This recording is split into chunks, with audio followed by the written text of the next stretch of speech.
Marie Latino from BooksNJ, and we are wrapping up. What an amazing event here today. I am with Len Lopinto. He is the director of the Paramus Public Library, and you don't want this day to end. I don't want this day to end. It's been a Let's wonderful just take day. over. It's books, lots of books, and lots of people reading books and learning about books. What more could we want? Exactly. Why this event? Why did you decide? No other library is doing this. Why are you doing it? Well, it's a cooperative effort with the Bergen County Cooperative Library System and the Paramus Library. So it's all the libraries in Bergen County working together to put together this, what I guess you would call a book festival, bringing authors and readers together to encourage people to read and to use their library. Yeah. That's what it's all about. And, for me, I understand my generation and generations after me, we're all about the technology, but there's nothing like holding a book and coming to the library and smelling the smells and just holding the product. There's nothing better. And we have to teach the younger generations that.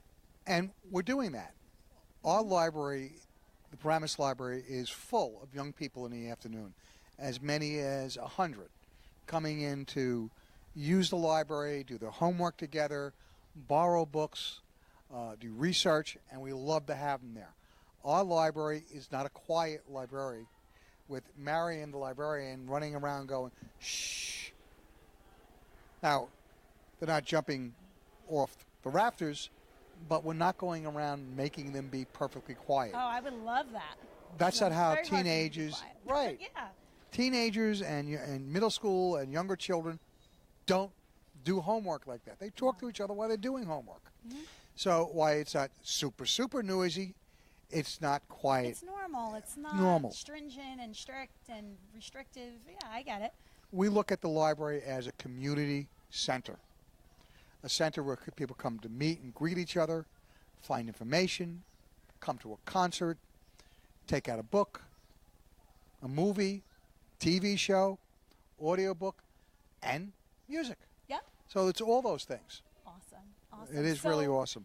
BooksNJ won't be back, not next year. Right. 2019, you do every other year. Right. Why is that? Because of the amount of work it takes to organize it. And I'm also of the feeling that if you do this every year, it will lose its luster and its importance. Got it. Yeah, and it gives you time, too, for more talent to rise Right. and cultivate and all that. Exactly. Well, it's a fantastic idea. I love everything about today. I mean, it was so great being a part of it. Interviewing different authors, people like yourself, the sponsors, the mayor of Paramus. I mean, it was so cool. So many people out here. It is awesome. It is cool. And we love to have people coming and reading and learning and doing. Awesome. And all the wonderful volunteers from all the libraries that were here Yeah. made it successful. Yep. And a big shout out to Arlene and Donna and Sharon and Latricia, who were the committee that put this together. Yep. Awesome. Fantastic. Well, Len, thank you so much. Thank you. We have one more author. We're just going to keep it Facebook Live right here. Come on down. All right. Thank you again. Thank you again. We're just going to keep live. You can sit right here. Live TV at its finest.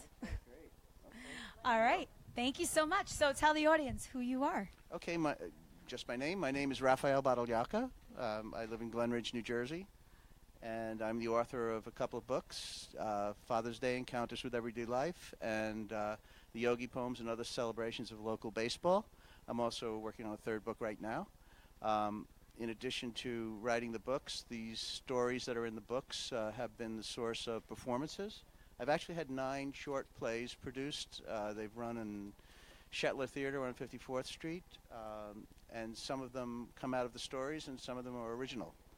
And what else would you like to know? No, that's great. So let's start at the top. First of all, Okay. your 2 books sound like great gifts for Father's Day, which is a week from today. Which is why I like this this particular event that happens every June. Right? And I've been in it from the beginning. Yes, Father's Day. I actually even named it Father's Day. And those are stories. I call them nonfiction because they're everything that happened. Nonfiction shaped like fiction.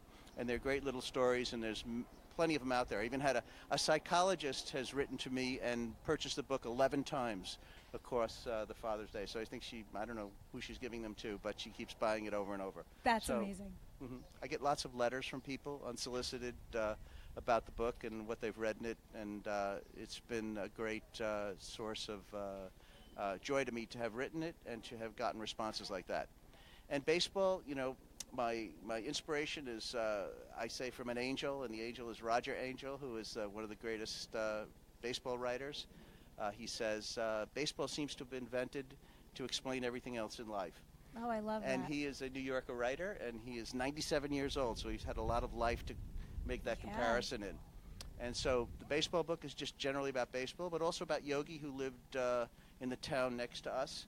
And, we have the Yogi Berra Museum, which is a great place to visit. So where are you from? Because that's all in Montclair. Well, I'm in Glen Ridge. Glen Ridge is right next to Montclair. Yep, we're very familiar. Literally. Yeah, absolutely. And did you get to speak with Yogi? Oh, yeah, I've spoken to Yogi.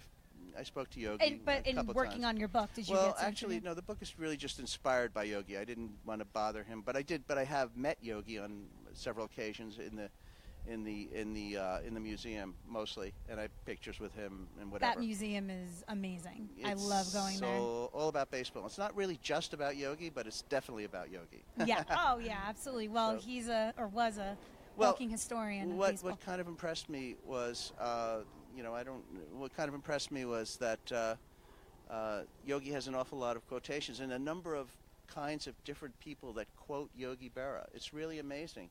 I mean, senators, presidents, definitely people making graduation speeches. Yep. But, I mean, he has created something in language. In addition to being a great baseball player, which he was one of the greatest, well known for coming through in the clutch, hitting bad balls, and when they say, Yogi, how come you hit all these bad balls? He only said, well, they look good to me. And so he has, but my book is about why the things that he said in language, what sense they make. In other words, and just the fact of him and what he was, being a natural and the great sense he made. And he's probably, I would say, he's one of the most, if not the most famous resident of New Jersey. Yeah, ever. No, absolutely. And beloved as well. Absolutely. Well, this was so great. Where can people find you and order the book online? Well, I'm going to give my email address over here. I mean, my email address is simply rapspace, RAPHSPACE @gmail.com. You can also find me on Facebook. If you tell me you want the book, one of my books, that's the best way to get it. I mean, you can also get it from Amazon or whatever, but I like to have a personal relationship with the people who are buying and reading my book. So I would welcome an email from you at the address I just gave you, or you can find me on Facebook. I have a Father's Day book. Father's Day the Book is a group I have. My name's difficult to spell. Badalyacca, BADAGLIACCA, and I'm easy to find if you want to find me. Awesome. Well, thank you so much. Thank you so much. It was so nice to meet you. Pleasure. And that wraps it up here for HIP New Jersey at BOOKSNJ. Like we said earlier, it was such a cool day speaking with so many authors that are shaping the Garden State literary scene. For more on BOOKSNJ and all of these authors, visit hipnewjersey.com. I'm Lisa Marie Latino, and we will see you next time.